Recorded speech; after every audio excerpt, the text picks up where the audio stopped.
Our Eskimo ways are changing, and I want to tell you a story of the old days when people were different from now.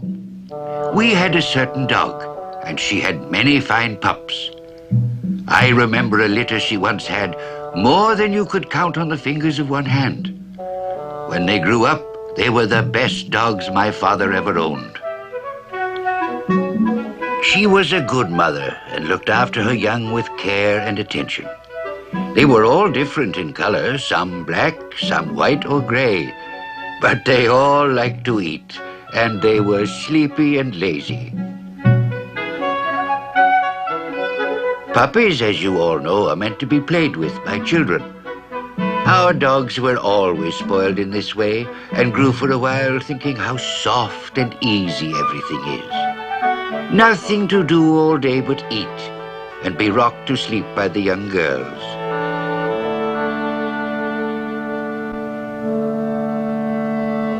But pups grow up and soon must learn to work. In summer, they carried packs for us. They quickly learned what their legs were for.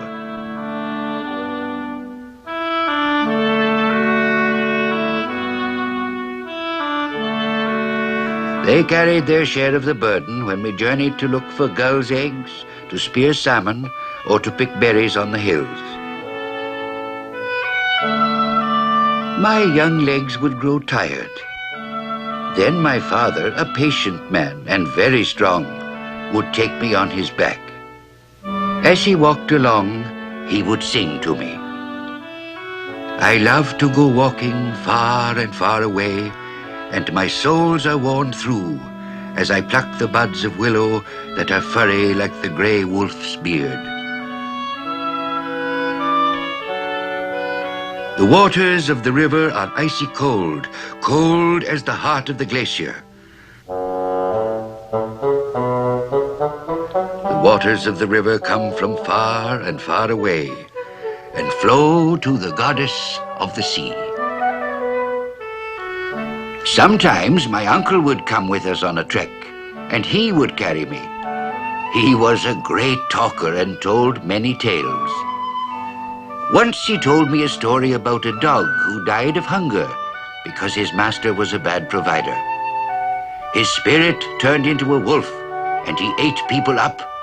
I thought this was a fine story. I asked my uncle, "Did you see the wolf spirit?" And he said, "Yes, but I gave him meat. Then he went away." When we rested, we ate caribou. I can tell you I fed our dogs very well when the time came.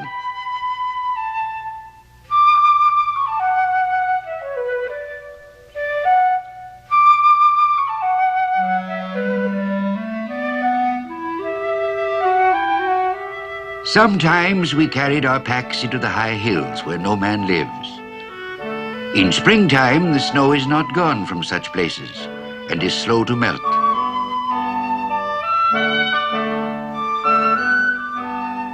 Our dogs would carry heavy loads through great drifts. But snow is no colder than the icy water of rivers. Our dogs were learning to stand great hardship, and we were thankful. In winter, the wind blows down from the hills and the great snows come.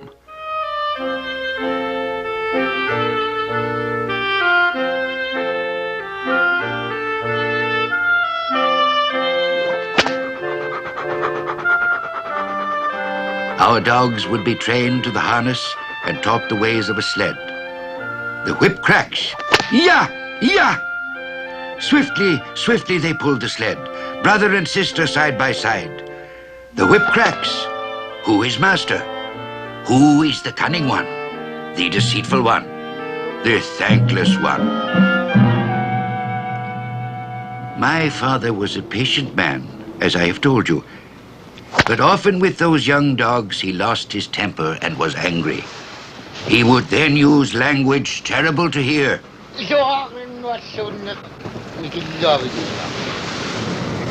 When the sea is frozen, Netzerk the seal comes up to breathe. Netzerk is shy and is nervous of any strange sound.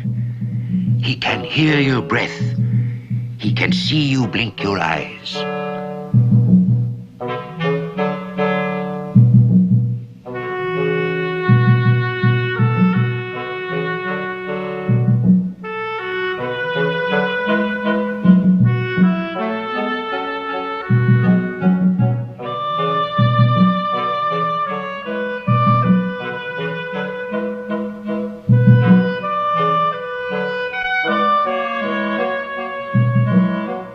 Our dogs were great hunters of Netsuck the seal. They were clever at sniffing for his hiding place. Beneath the ice, Netsuck would hide, but our dogs would sniff him out. Then the hunt would begin. The seals dwell beneath the sea with the sea goddess. My uncle told many tales of her kingdom beneath the frozen ice. She is guardian to all creatures that live in the sea. A seal is a gift from the sea goddess, and only the best hunters receive her gifts. The seal has sharp ears. The dogs were taught to lie still to stay apart from the blowholes. Oh yes, the seal has the sharpest ears. If he hears the slightest creaking in the snow, he will take warning and swim away.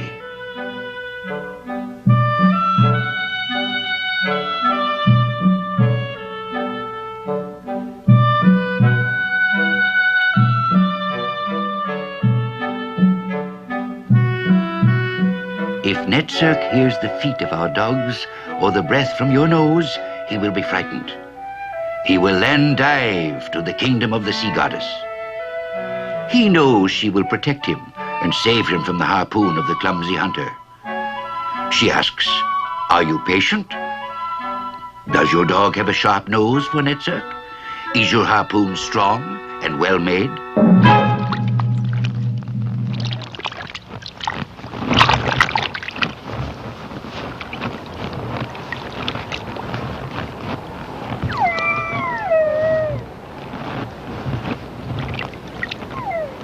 When a seal was caught, our dogs were anxious to share in the kill. "We have found a blowhole for you," they say, "therefore we have a right to part of the catch." A wise hunter will reward his dogs. Dogs that are rewarded are anxious to please and fear nothing. My father was a great hunter. His harpoon was straight and sharp. Our bellies were never empty, and we had seal skins to make many things. Hunting was sometimes bad, but my father would nearly always bring back a seal. Often he was the only hunter in our village who did. Patiently he waited at the blowholes, coming back sometimes with a bearded seal or sometimes with a ring seal. I remember the excitement among the people when the hunter returned. Everyone would run out to lay claim to a share of the meat and praise the kill.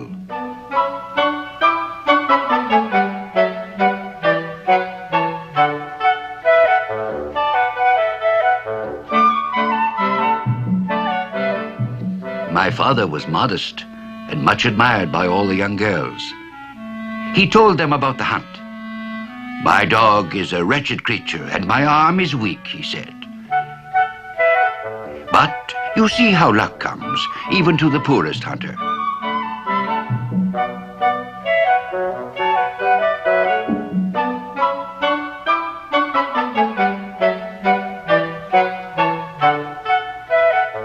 When my father brought in a fresh seal, he would declare himself quite unworthy of praise, that his harpoon was poorly made, and his dogs were useless as the fleas in their coats. "No, no," his friends would say, "your dogs are the best at finding the blowholes. Your harpoon is envied by all." Then my father would smile and be content.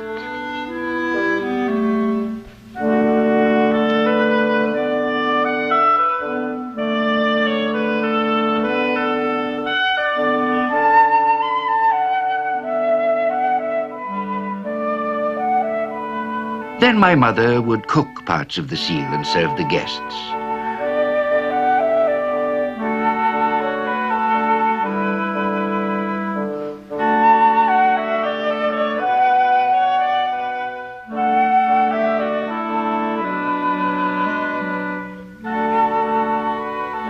Then my father would smile and be content. As I told you, the hunter did not forget his dog. He borrowed the dog's nose, the dog guided him to the seal, and the hunter was grateful. But the hunter was careful not to feed his dog too much, for it is well known that a fat dog is lazy. A dog eager for meat moves quickly and has a sharp nose.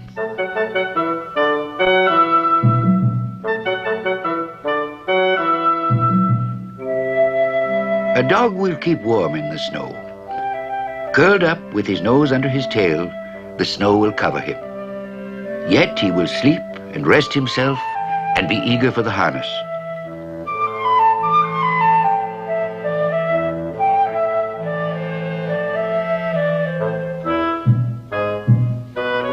The time came for us to leave our village to find new seal hunting on the frozen ice of the sea.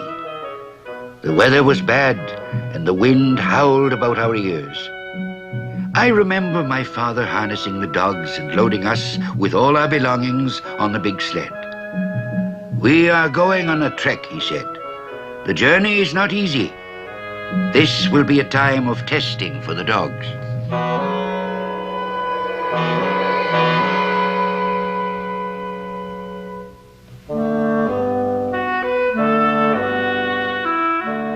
As soon as we could, we left the old place.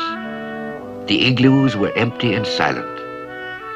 In a long line, one sled behind the other, we started out. The dogs strained at the harness. This was the first trek in winter that I clearly remember. Our dogs are unworthy, I thought. We shall perish in the snow. We shall be eaten by wolves or polar bears. But my father was strong and a great hunter. He shouted at the dogs, and they understood. Then I thought, surely our dogs are the strongest and best in the land, because they are my father's dogs and obey his voice.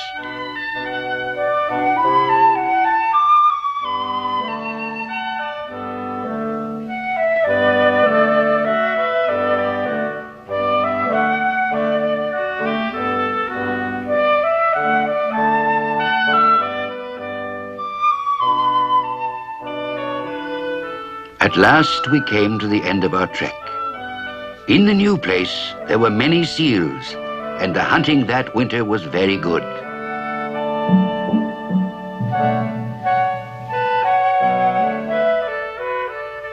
And that is the way we used to live.